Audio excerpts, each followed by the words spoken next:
Hello my YouTube friends! I've taken a lot of heat over the years for my stance on Macs as a live streaming platform. I flat out know that pre-M1 Macs are not suitable for a quality live stream. Anything more than just the basics and it can't handle it. And it's okay, that's not what they're built for. But I keep hearing the new M1s have no problems live streaming. So I picked one up for myself and decided to test it. Today we're gonna know for sure if you should be streaming on an M1 Mac. So you know what? Let's get to it!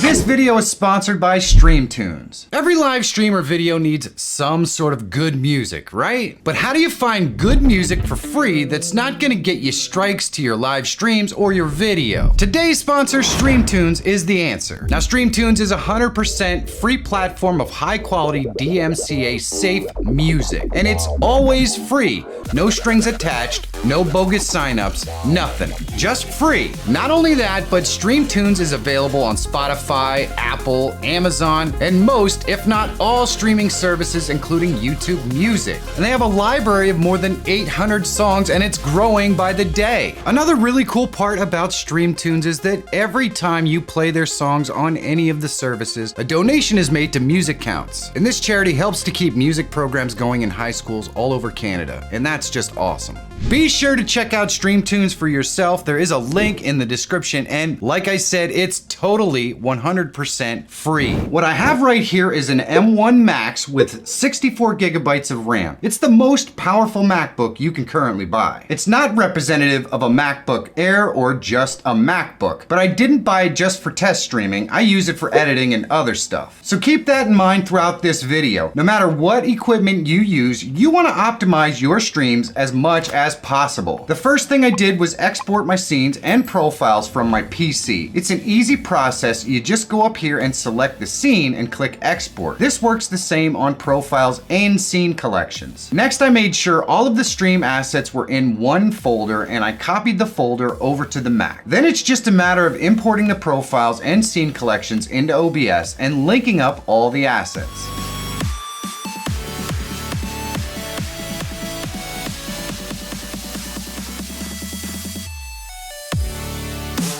Once I did that, I needed to install Black Hole to capture desktop audio. If you don't know how to do that, there's a link in the description to a video where I show you. Next, I had to install the plugins that my stream uses. The big couple are StreamFX and the Move transition. Once that was done, I had to take stock of what else is missing, and I realized there are things I can't bring over. I use Twidget for all the chat effects I do, and it isn't available on a Mac. And that's really a big one. Voice Mod for Mac is still unavailable, and Snap Camera only works in 720 on a Mac. There's also no way currently that you can separate out your audio, but I guess I'm gonna have to make do. Once I had my stream moved and all set up, it was time to test. So I started out going through my regular standard screen, checking the transitions, looking to make sure that my masks were working properly. You could see I had the cloud mask on here. Everything appears to be working fine. On my tutorial page, I have another mask over here and I have my stats window up. It was impressively not dropping any frames at this point. Now I started this live stream and streamed using the Mac hardware encoder, which I've used in the past, and it seemed to work very well. In the past, you would go an hour or 5 minutes or 10 minutes, some indeterminate length of time, it would stop producing video and just send audio to the stream. So I wanted to make sure that I live streamed for a pretty long period of time to guarantee that wasn't gonna happen. What I did here is a window capture of the chat, so then I just size it up and put it in the chat area. This can kind of replace what I was using before, which was Twidget. Then we flipped over to the guest screen to make sure that guests was working, that guest audio was working properly, and this is a window capture of my stats window. You can see that we are using a very low percentage of our CPU, which I was very happy about, and I'm using some very difficult Snapchat filters, and I kind of run through all of them to see how they work, to see whether it would cause the machine to mess up or anything like that. The cartoon ones tend to be very CPU intensive, but I did not have any problems running through my face cams at all. So now what I did was I recorded a piece of the stream while we were streaming to see if actually recording something was going to give me a problem.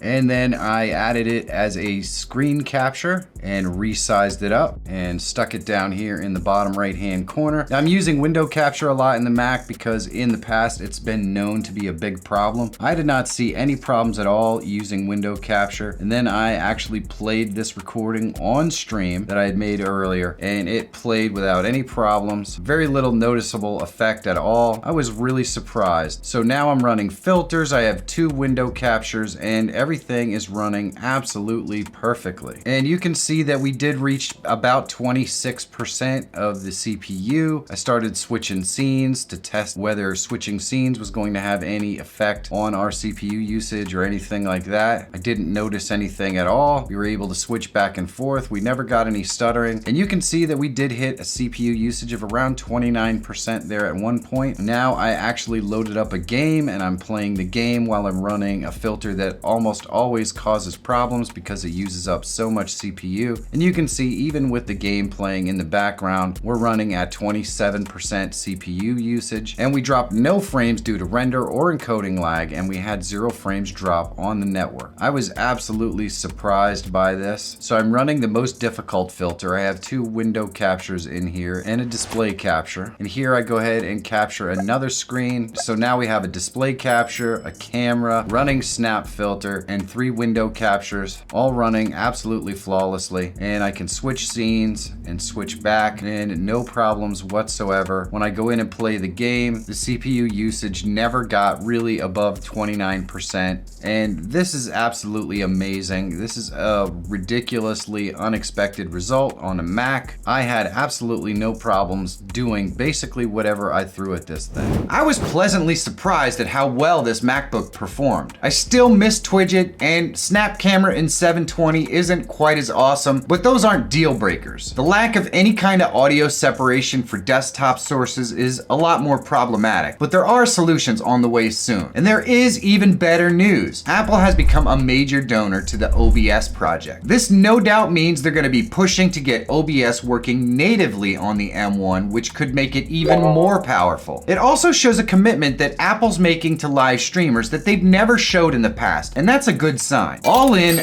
this $4,500 MacBook Pro took everything I could throw at it and would have taken more, but at $4,500, shouldn't it? You could build a comparable streaming PC for about half that price that would tackle all this and give you access to a lot more tools. With that being said, you definitely can stream on an M1 Max, so rejoice if you're a Mac devotee. You can do a lot with this M1 Max, and there is a lot of reason for optimism for the future of live streaming on a Mac. If you want to see how to capture desktop audio on your Mac, you should check this video out. Big thanks to StreamTunes for sponsoring this video. The links to StreamTunes and all the other sponsors that support this channel are in the description below under the heading sponsors. Supporting the sponsors that help keep the lights on here in the studio is a great way to help me continue to make content that helps you. I couldn't possibly do this without them or you. So thanks. And if you're always looking for tools, tips, and tricks that can help make you a better live streamer or YouTuber, subscribe to the channel. My name is Michael Feyrer Jr. Thank you so much for watching. Have a great day, and I'll see you in the next one.